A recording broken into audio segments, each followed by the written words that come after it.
Ladies and gentlemen, welcome to a GameStar presentation. Tonight we have a game for the ranked #1 position on the Cybergamer League of Legends Open Ladder. My name is Coldblood, and joining me in the studio for this game will be Neba. How are you?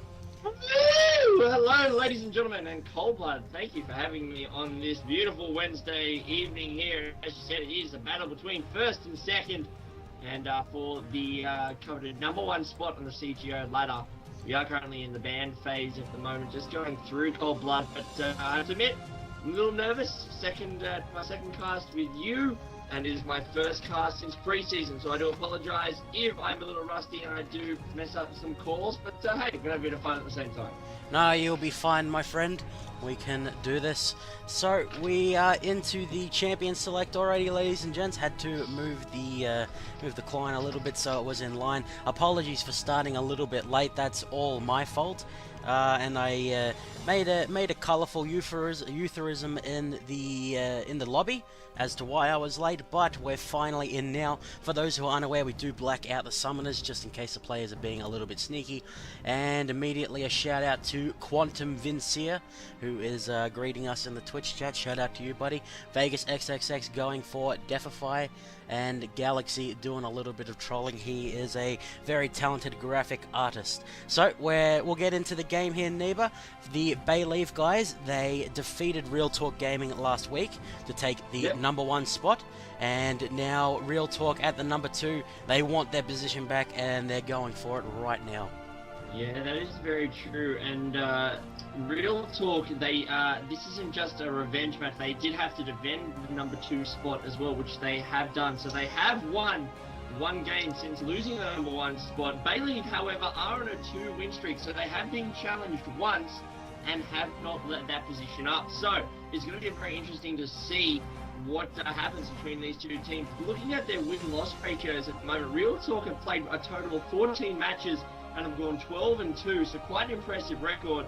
And for Baylieve, they've gone 11 matches and only lost 2 as well, so 9-2 was their record there. So, look, this is going to be very interesting to see what happens, Coldblood, but I think we should give a call out to the teams.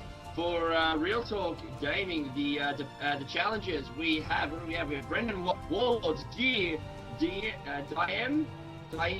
how do you pronounce that? And Cindy N.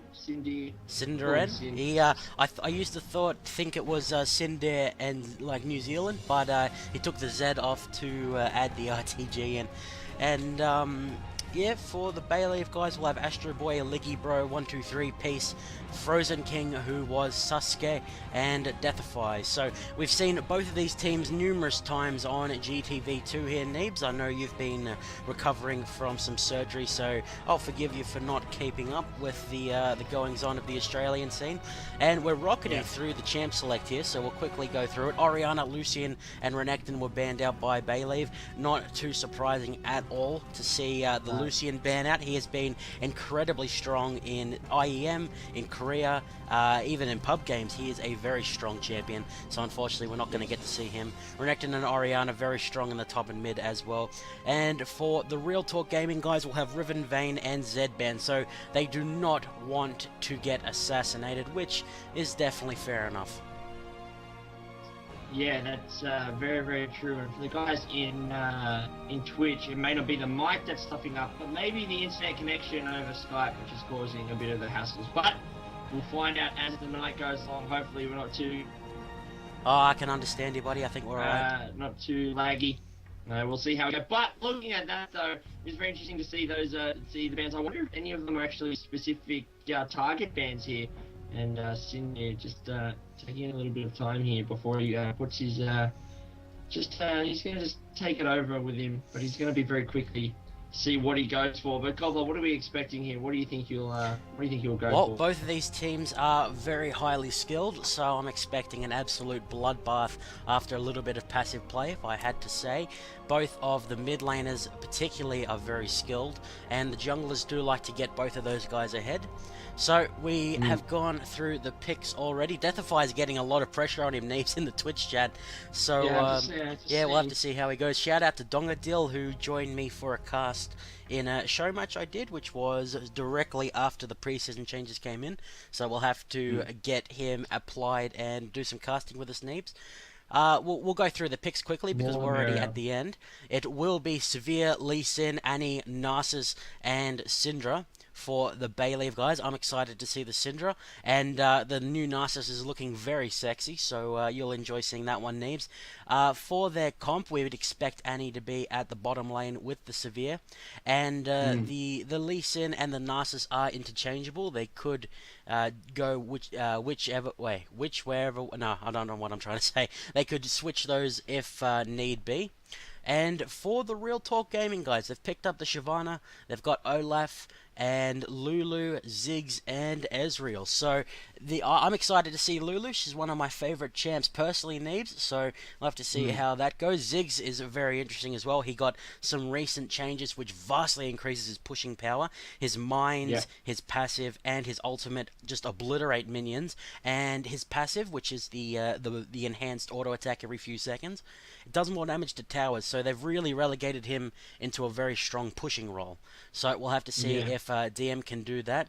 And the Olaf, he is very popular in Korea as a jungler. He's got very strong clear speeds, and his rework made him become very, very strong. We can now reveal the summoners. Olaf will be heading into the jungle. Shyvana is definitely flavor of the month with her top lane. As soon as she picks up the Blade of the Ruined King, she can do a huge amount of damage and be very, very sticky.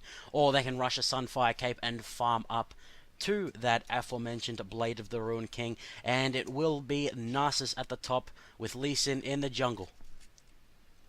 Yeah, it's going to be, as you said, it's going to be very interesting to see how these two teams match up against each other. I think a lot of the pressure seems to be going on Deathify, and he will be heading into that jungle, so I'll be keeping an eye on him to see how he goes. So hopefully the guys in Twitch TV haven't actually put the voodoo curse on him. It'll be very interesting. Yeah, it'll be very interesting to see how this one actually goes. Cold Blood. I think having a look at it, there is some very good pushing power from both teams, and as you said, with the rework since preseason, it's going to be very interesting to see who can adapt the quickest to those changes and who can capitalize most on them. And I think the ones that do that will should come out on top here, you would think.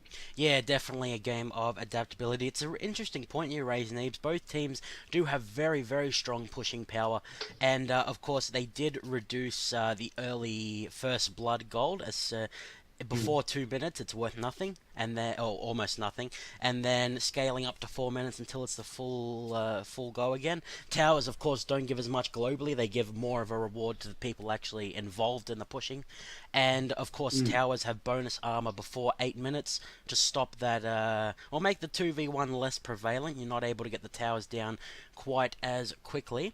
So I don't know how I feel about the first blood change though. To me, the first blood was always that allowed the jungle roam and the counter roam to be a lot more prevalent in the early game. So we'll see how that goes throughout the community.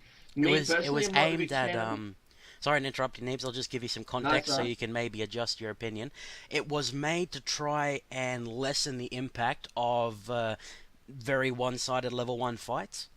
That was that's the idea of it anyway, is that if you pick up kills in the level 1 fights, the game's not suddenly over there and then. You get less gold for it. I personally believe that the game's never over until that Nexus falls. But, a lot of my LoL counterparts will disagree with me and say that once that snowball starts to roll, and it is very hard to stop it, even if it is in hell. So, look, I don't know. No, I think you're right, Neebs. I think you're right. It's not over till the fat lady sings. I have seen comebacks at all levels, and so I'm not one to just throw on the towel. However, I do get the changes, and it'll be very interesting to see me personally to see how this game unfolds. And as we do start to load in here, we are going to be coming up to that very the coveted GameStar skin battle. Cold Blood, and see what they have. Yeah, well, the game trolled me. It came up and now it's gone black again, so hopefully it actually turns up. That'd be very nice. We are indeed correct, my friend Neba. We will be into the skin battle here. Looks like Brendan Watt does not have a skin for the Shyvana. Maybe he just picked her up recently. We've only got one skin up at the top, and it will be the Bruce Lee Sin. And we have some money bags on the Real Talk Gaming guys. They've got the Pulsefire Ezreal with the Dragon Lulu and the Pentakill Olaf, where he throws around big skull drumsticks. So that's going to be awesome. Do you know about the Olaf rework, Neebs? There's a lot of things that I don't actually know since the rework. So let's just assume that no, and go with it from there. Okay. He's kind of got the same kit. Very quickly and just say to all the people who are listening, saying, "Who is this noob?" I have been around, so I will take you through the play-by-play, but I will leave the meta and most of the calls to Mr. Coldblood, though. That's just so you guys know. Yeah, have a bit of mercy on poor Neebs here, guys. He's been in and out of hospital with some knee troubles and whatnot, so that would be the reason that he's not entirely sure. So we're finally into the game here.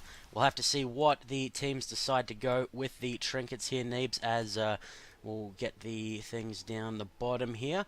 We'll run through the team names again. I'll just quickly fix this up down the bottom. So, can you go through all of the Baylieve guys on the blue team for me? Yeah, from the blue team on Baylieve, the defending #1 spot in the CGL ladder, we have Astro Boy as Seva, Liggy Bro as Nasus, Frozenking as Syndra.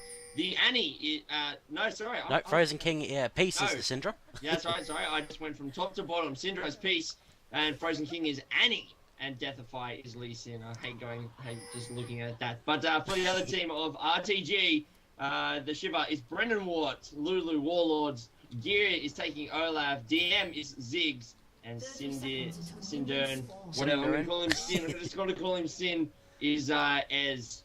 The mighty range. So they're just setting up now, and will we see that level 1 engage Coldblood? Oh, well, we've got some warding going out very early on from the Baylieve guys. They may be expecting some aggression from the Real Talk Gaming fellas, and they could potentially go in for a late invade here. But from the way that Brendan Watt is up here and kind of how spread out they are, I think they might just want to go for a safer start.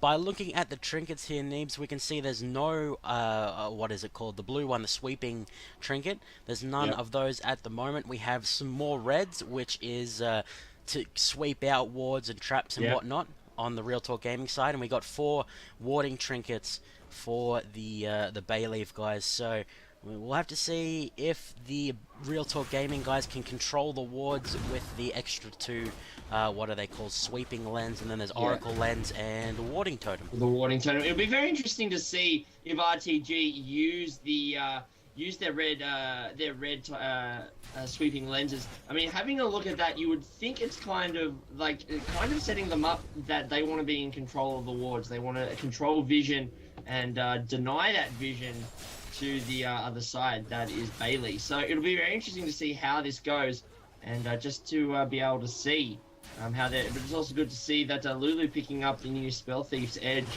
one of the new support items. So you're going to be, and that's also the same for Annie as well. So look, they're both trying to use the new items as best as they can, and look, kind of a bit of a stand opening at the moment as everyone just seems to be getting. Just checking each other out and measuring each other, as it were. These teams got a lot of respect for each other, so they're not going for anything too crazy at the moment here, Neves. I was wondering if we were going to see Spell Thief's Edge on the mid laners here, as they're both decent at area control. Ziggs having more range, obviously, but the GP10 and in between the creep waves being able to attack is pretty handy, so I was wondering, but it looks like they will go for the Doran's Ring, preferring the mana regen. Warlord's going to fall very low down at the bottom lane. He didn't use any of his cooldowns though, so he will be able to go. Looks like Deathify will miss the Sonic Wave there. He was standing on top of a flower. And not going to get too much done there, Neebs, as down at the bottom lane looks like Warlords is going to eat himself some biscuits. And he'll be looking good. So Baylieve definitely taking control of the bottom lane at this early stage with a 5 CS lead already. Yeah, he's just having a bit of a nom down, and I think this is what we're going to see out of this Siva Lulu Annie combination. I really do like this the Annie support. It's very interesting to see. It just keeps this game a little fresh for me. But It's they actually are been going on for many months yeah, now. I know. Since World Champs, I know for me. I've been trying to keep up as much as I can. But it is it is also very good just to see how the community has started to use her and how effective she has become. But look, you know, the boys from BL are just trying to control the creep waves at the moment. They are going to push in just a little bit here towards this tower, maybe just put a bit of pressure on. But look, they're not in any trouble. I mean, Siva is just basically just putting on those basic attacks, just making sure in the top lane, Siva and Nasus are just also.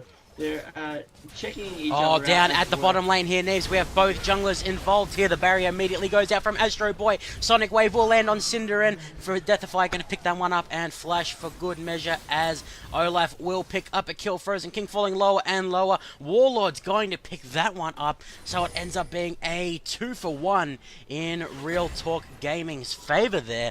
And they'll be very happy with that one. I think they may have even got the first blood there, Neeb. So the Lee Sin, I think, grabbed the first kill, dove onto Ez as just left of the tower. So dove onto him there and got the first blood up. It wasn't very. It was only just got it, but then the double kill in reply though. So I think they'd be happy to come away with that better in that 2-for-1 exchange. yeah, so well done by Real Talk, of course, at number 2 on the ladder at the moment. The top lane, I feel, is going to be a little boring early on here. Next, both of these champions scale ridiculously well the later the game goes, so they're both just going to be wanting to focus on the farm at the moment, teleport being used to return to the aforementioned farm. The mid lane, they've both got great wave clear, so you can see both of them just clearing the waves and getting the heck out of there. Peace's, his potential for grabbing kills is going to be greatly improved with the pickup of the unleashed power. So, whereas Ziggs, he prefers to just kind of stay back, so it's going to be up to DM to use Ziggs' great area control to keep the Syndra away from him.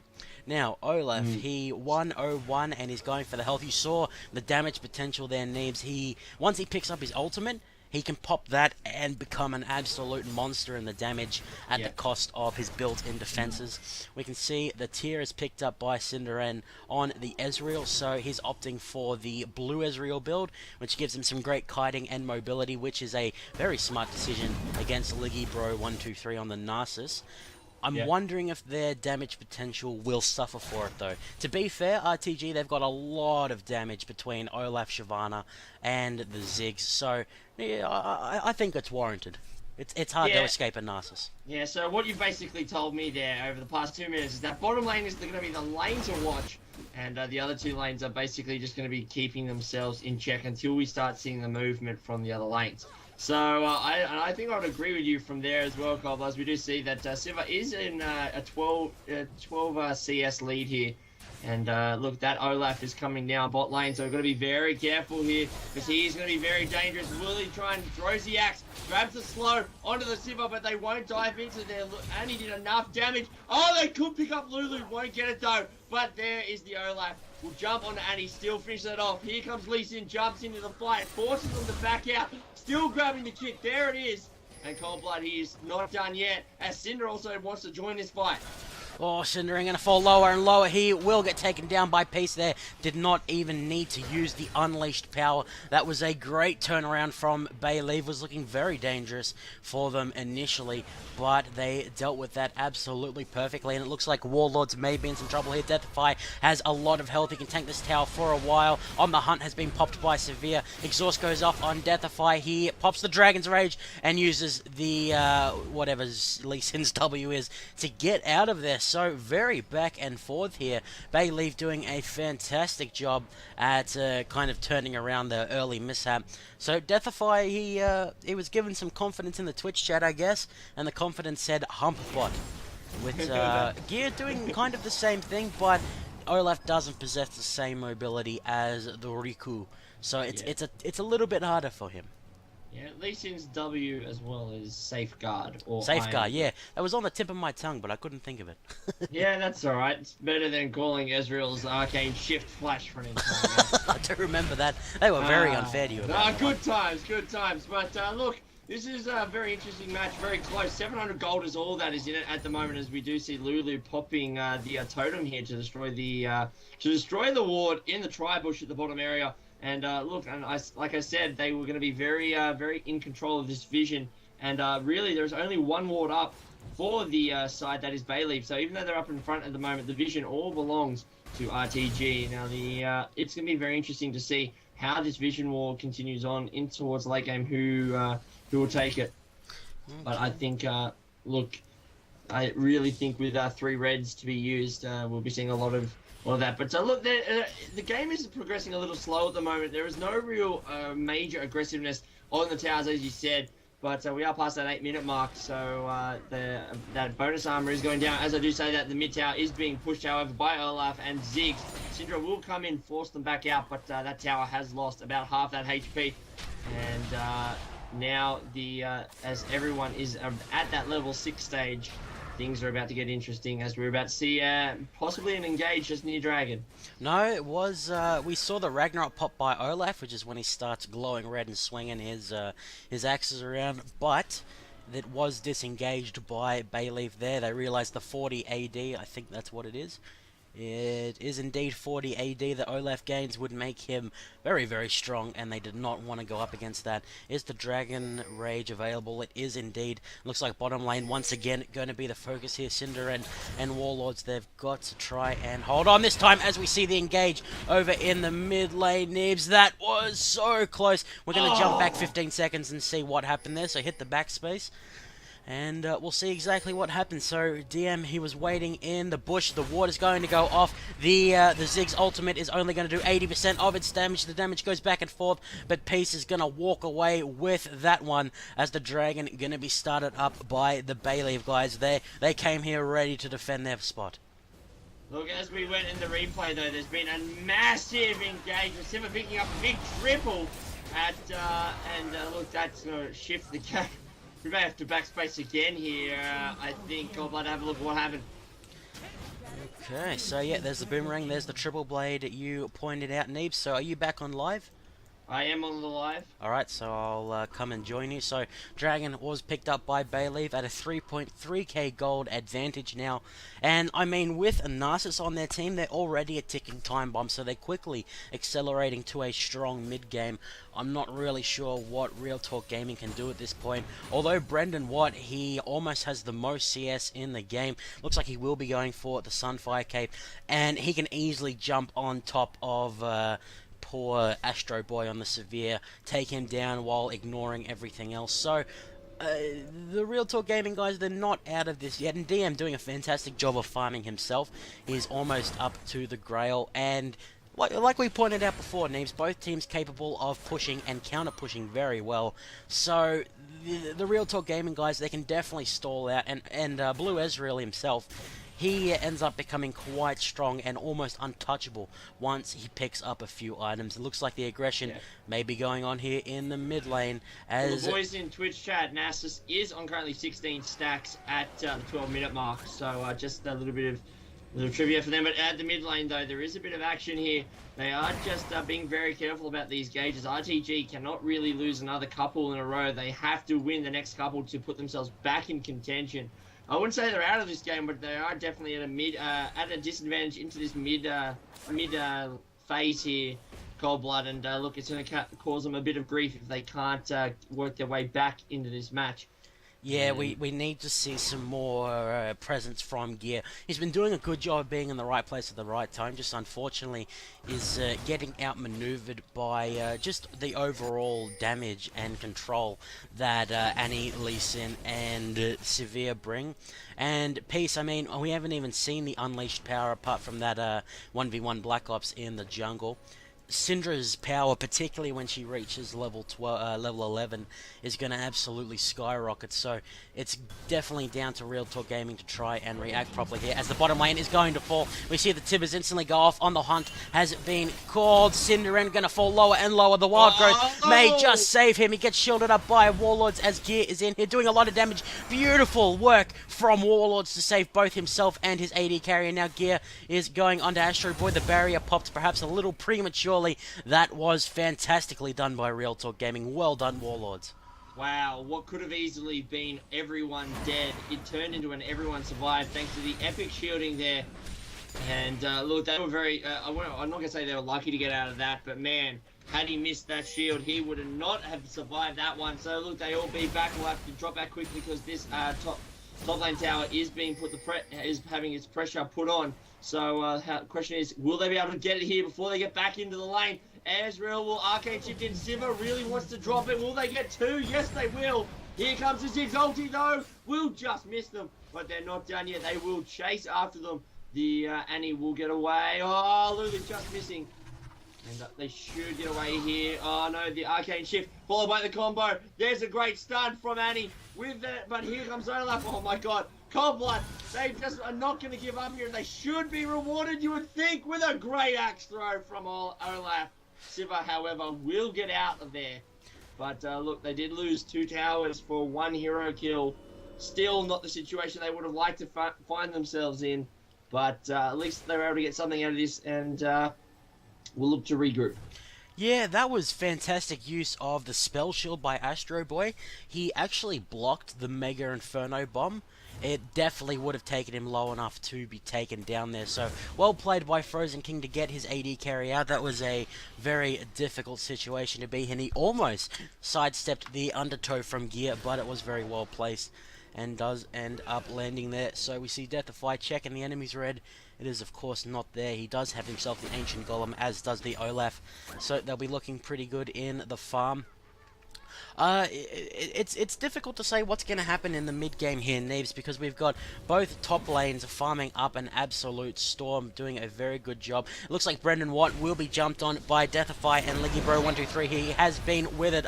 Flash goes out, so he cannot be Dragon Rage back, and Shyvana gets double her passive benefits when she's in the dragon form, so she's much too tanky to be taken down. We see DM and Gear are going to be coming in here. Brendan Watt comes back in, takes a Sonic Wave to the face. Gear has popped the ultimate. Flash goes out from Deathify. Is the Mega Inferno bomb available? We see Warlords going to fall in the, I think it was the mid lane, and nothing going to happen in the top lane, Neebs, as Warlords did fall, and the mid lane going to be falling lower and lower.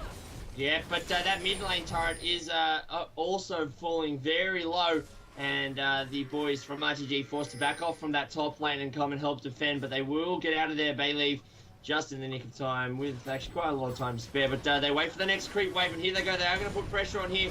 But there goes Gear. There's the Inferno shot from Ziggs. Will they want to engage here? That's the question. They're being very careful about not being they don't really want to engage at this point. They just don't think they are tanky enough to go at level 10. But look, there's 4 of them here in the mid lane. 4v4 is about to come out. And the question is, who is going to get that first critical shot before they all have a jump on each other? And Gear will finally join them here. So 5 versus 5v4 at the moment. Yeah, all 5 members of Real Talk Gaming are grouped up here. Looks like the Baylieve guys going to drop back for the time being. The Dragon is just going to respawn right now, my friend Neba. As Baylieve, they want to go for this one, but Real Talk Gaming in a nice position here. They, because of the Ziggs, they can annihilate the creep waves, and it looks like the Baylieve guys, they're going to focus on defending this mid tower, which is a smart decision by them. They're currently 3 structures up. As the Spirit Fire goes down by LiggyBro, I believe it provides brief vision, so they know that they're not in that brush at the time being, as Baylieve going to work their way back around the Dragon. Real Talk Gaming going to mirror them on the other side, as the blue buff should be spawning for both sides in about 30 seconds. Normally comes up again at the 17-minute mark, so they should be up any second, as it looks like Real Talk Gaming going to go straight for the mid lane. Fantastic pickup by them to recognize that the blue team was there. Their Warlords are going to be jumped on. He's looking very, very squishy. He's going to pop the wild growth on himself, but a crit comes out from Astro Boy and ends up finishing him off. So tower for a support, still a good trade. Gear is going to pop his Ragnarok, but it will not be enough. DM gets jumped on by Tibbers. He gets stunned up as well, and unfortunately for Real Talk Gaming, after taking that tower, 3 of them will fall in quick succession, as the Baylieve guy is going to quickly take the tier 2 in mid down. Brendan Watt, he is very tanky, going to pop the Dragons to center, try and get out. Deathify will follow him, he does get ignited up, and Liggy Bro will end up picking that one, as the Baylieve guys, it's only 19 minutes into the game, and they're still confident under these towers here. Cinderen was put low before, he will get withered up. Can he get out? He's going to flash away. Deathify is going to follow him up. Dragon's Rage will go off on him, as Warlords is going to try and kite Liggy Bro there, as Gear, he unfortunately does miss the undertow. Nice. Mega Inferno Brom going to pick up the Annie support play by Frozenking there. Liggy Bro is completely and I don't think he has any of his cooldowns up. He does have teleport, but it will not be enough. He's trying to lead them into Deathify, as he barely gets out of there with his life, as the tier 3 in the mid did fall. It cost them 2 of their team's lives, but they'll definitely be happy with that one, as Bayleave sitting on an 8,000 gold lead. I can't see them being disappointed with that. Sure, they did lose 2, but the second tier and the tower just before the inhibitor have both been taken down. That's a 5-1 global objective here. Now the dragon, look, the dragon is up as well. So the question is, will they go after that for a second time? And look, I think realistically, the pressure really isn't all on RTG at the moment. They've got to do something here. Their engages have not been the best, and they're getting picked off one by one. And look, they do have a lot of damage potential, but they're just not getting it used right. There's the stuns coming out from that the Tibbers from Annie, and that's really, they're getting bunched up, and that's causing them a lot of havoc. But Sibba, did she steal it? Yes, she did. She got the big blue steal. Didn't think she got it there, but has absolutely. That's kind of the icing on the cake right there. Will take away the blue. And look, that's just currently telling you the tone of this whole game. The boys from Bayleave not afraid to throw their weight around and put the pressure on the boys from RTG. No, very cheeky steal there by Astro Boy, and nice kiting from Peace up at the top lane. Brendan Watt was foiled in his attempts to try and jump on top. Didn't go for the Blade of the Ruin King due to the quite short laning phase, as the RTG guys, they want to contest this dragon. That's very brave of them, considering their towers are falling. The last, there's only one structure remaining for them outside of their base, and it is the tier 2 that Narcissus is very close to, and he's got a large wave of creeps there, as Brendan Watt is going to go and try and deal with him on the Shyvana. Sonic Wave going to land on Cinderen here, as DM is going to waddle his way back to his team, and the dragon going to be started up here by the Bayleave guys. Liggy Bro, I do believe he has teleport available. He does indeed, so he can join this fight should it be required. Gear going to fall lower and lower. He did not get the smite off. Ragnarok will stop him being CC'd up, as the ward jump comes out from Deathify. Dragon Rage makes Gear go back into the team, and Peace gonna pick up a double kill with the massive damage of those orbs. DM, can he get out? No, he's gonna try and turn it around. He gets an ignite off an Astro Boy. Will it be enough? It will indeed. He will walk out in style with a kill, as Liggy Bro going to take down Brendan Watt up at the top lane. The percentage damage of the Fury of the Sands doing absolute work there. 4 for 1 if all things are considered, with the top tower potentially going down here. The dragon did end up going to to Bayleave there, and they're in a commanding position here. Neves at least a 10,000 gold lead. 11 point something. It's a 10.5. And look, like you said, that 10k gold lead is really proving to be. Look, it's the item builds now are just coming into play, because as you said, both teams kind of had a little bit of a similar kind of team composition, if you will.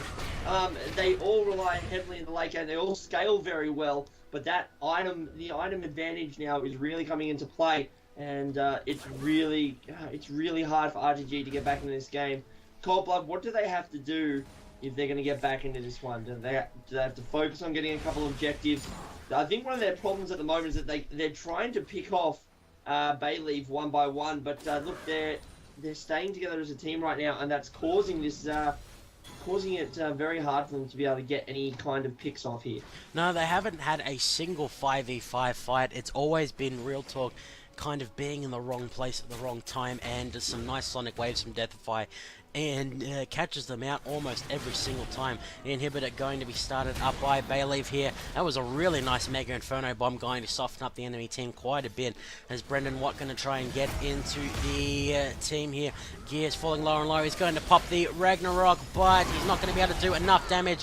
The Wild Growth will barely save him from the unleashed power there, as Warlords will end up falling. Brendan Watt, he is not going to be able to do too much there. He does get stunned up. He does take down Frozenking, who was taken low by the Mega Inferno Bomb. Brendan Watt going to be kicked over the trees there, but he's a little bit too tanky to be taken down, as Liggy Bro advancing forward, going to walk over some mines, gets slowed down. Gears running after him.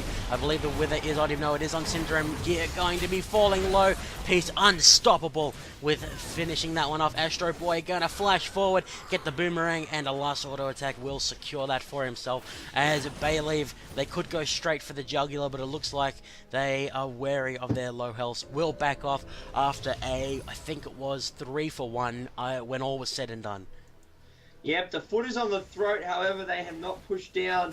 They're just controlling the situation. I think I quite like this. They're thinking they may want to go for a Baron here. In the next couple of minutes, I would think you would think a Baron into a final push. And I kind of like that. They knew that they couldn't guarantee that they would be able to push down the enemy team here, Cold Blood, and I think that's why they're backed away. Very smart decision to do that. And look, they're just going to control it again, just start to try and get those levels ticking over again, get the creeps, get the money, get everything, and then push in when they know that they're certain for a victory. They don't want to rush it and allow for a 5-man team down, and even though, you know, you would think the possibility would be very low, however, it could happen, and they want to avoid that situation. They want to defend number 1. They're not willing to give it up very easily, and I like that. That's a sign of a very good team, not willing to take those risks unless absolutely necessary. Yeah, for sure, Neebs. You can see that the fight went much better there. Deathify did manage to steal the red. That was the epitome of cheeky right there, as an undertow will get Baron to spit over at the Lee Sin. But Baylieve, man, they're doing a fantastic job. And you're right, Neebs, that you saw in the 5v5, they did manage to do quite well, even though they are substantially behind. They need to continue catching up. They need to try and contest Baron if they can. They've got a lot of AoE potential. They've got a really strong late game. As soon as the Iceborne Gauntlet is picked up by Cinderan, you'll find that the fights will be a little bit more controllable by Real Talk. Warlords is doing a good job in the fights with the Wild Growth placement, but unfortunately, once he puts that onto someone else, he himself becomes a very juicy target. They need to deal with Peace, who's just sitting there throwing out the Dark Spheres on a 2-second cooldown, doing a ridiculous amount of damage. As thankfully Real Talk Gaming, they're not going to decide to surrender. They're going to fight this one out. The last piece of infrastructure outside of RTG's base looks like it may be the focus here. Baylieve not going to risk it all in a Baron attempt, as Severe going to absolutely demolish the towers, but the Mega Inferno Bomb going to completely annihilate the minion wave there. Does do double damage to them, but it does not matter. The tower will fall regardless, as DM is going to have Tibbers dropped on his head. Deathify picks that one up to secure his killing spree. Astro Boy pops the barrier, not going to take much damage from Gear at all. Peace is dominating with the unleashed power there. Brendan Watt with a very fancy flash Dragon's Descent, but it may be too little too late, as Warlords, will he be followed up on? No. The safeguard out of the base will go on ahead in a 4v5 situation. Baylieve still coming out ahead. They've caught Brendan Watt, and he barely doesn't get him. Will Astro Boy fall to the Ignite? Nice pick off by Cinderan there. But unfortunately for them, Liggy Bro is just down on the bottom lane, absolutely annihilating everything. Double kill for Deathify as Warlords flashes forward. That will be the ace. And it looks like the defense of the number 1 spot will be successful here, Neebs. After a dominating display from Baylieve, the Nexus will explode. And that was all she wrote.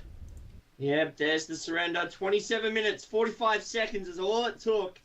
And look, you have to say there, Cold Blood, that the best team on the night came out with it. I think, as we said at the beginning, it would come down to who can control the map the best.